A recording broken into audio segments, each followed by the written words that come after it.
Question. What does the Church of Jesus Christ of Latter-day Saints have in common with Vans Shoe Company? No, Paul Van Buren and his brother James weren't Mormons, and negative, Joseph Smith and his followers didn't wear Vans. That would be chronologically impossible. Maybe after I'm done giving you the rundown of the facts, you'll be able to answer this question. Or maybe you'll still be puzzled and I'll have to answer it for you. I'll start by giving you a brief history of Vans Shoe Company. Timing. At the dawn of the 70s, James and Paul Van Buren created Vans shoes. In the beginning, Vans were only popular amongst a small group of surfers and skaters. During the 80s, Vans branched out to other extreme sports like BMXing, wakeboarding, and motocross.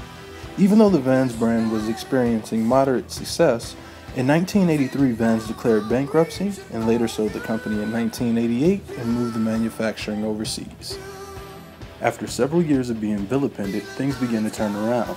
Vans had rebranded their image in order to compete with the popular extreme sports footwear companies like Circa, Etnies, DVS. So in 1998, they brought the company back home to Orange County and opened the top-grade skate park at the block. The company also rejuvenated their roster by bringing in young, fresh faces like one of my favorites, Terry Kennedy. After these moves, in 2004, Vans introduced customizing into their company, which allowed individuals who were not into the extreme sports culture to express themselves through their shoes. These minor decisions gave Vans the rebirth it needed and captured a new generation of average Janes and Joes. Now, what does this have to do with religion? Well, keep listening, pay attention, and follow the pattern. In 1830, the Church of Jesus Christ of Latter-day Saints was founded by a fraudulent treasure hunter by the name of Joseph Smith in western New York. In 1831, the church was moved to Ohio and then Missouri in 1833. After Joseph Smith's death, Brigham Young followed the prophecy made by Joseph Smith and headed west to settle in Utah in 1847. This is where the remodeling took place. In 1890, the Church of Latter-day Saints repudiated and denounced the practicing of polygamy. This strengthened the Mormon Church's relationship with their neighboring states, leading to Utah being officially accepted as a state in the Union in 1896. Due in large part to the Mormon Church making the Mormon mission a rites of passage, the message began to spread around the world by young men and women who were trained at an official missionary training center. Subsequent to this, the Mormon Church began to market themselves as a spin-off of Christianity, even though the Gospels didn't match up.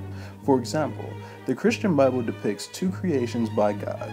The Book of Mormon tells of Michael and Jehovah being sent down by Elohim to create earth after asking if humans were already here. When you take this new interpretation being projected by the Mormon Church and mix it with the church lifting the ban off of African Americans being allowed into the priesthood in 1978, you get a faith that comes off as being benign and acceptable to society that will never read the Book of Mormon, but convert because it projects the image of the American myth that everybody's after. Now, can you tell me what Vans and the Church of Jesus Christ of Latter-day Saints have in common? I figured you still couldn't. Both entities understand meme theory and how to get their memes to catch on by recreating their brands to fit current social beliefs and what's hip now. This is acceptable from a company like Vans Shoe Company because they are in the business of making profit. But there must be commentary given on a religion that adopts business practices to ensure the success of what, quote-unquote, they call the one true gospel of God. Besides, why would an omnipresent, omnipotent, and omniscient God need young men to risk their lives around the world spreading his message when he could take a page out of Polly's book from Rocky IV and reprogram us to abide by his wishes? I refuse to believe that a butcher is more clever than God.